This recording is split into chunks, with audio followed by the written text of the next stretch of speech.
Okay guys, so for today's video, magluluto po tayo ng chicken pastil dahil nakita ko na may mga nagbebenta nito. Katulad ng kaibigan ko, sila Opa. Nagbebenta nito, no? So gusto kong malaman kung paano at kung masarap ba talaga. So, yan na, pakuluan ng chicken breast. Let's go!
Chili garlic.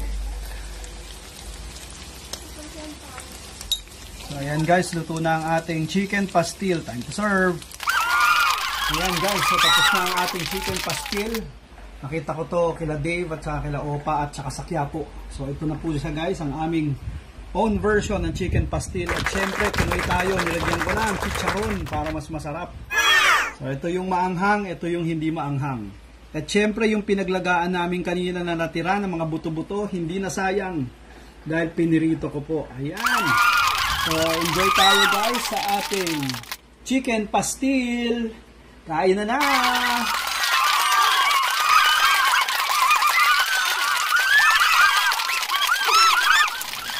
Ayan guys, so kanina inulam namin yung chicken pastil. Ngayon naman ginawa ko siyang sandwich. Wow.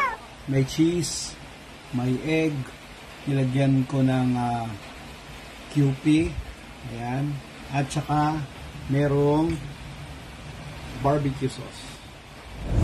Tikman naman natin to. Kanina ulam, ngayon sandwich. Chicken pastil sandwich. Let's try.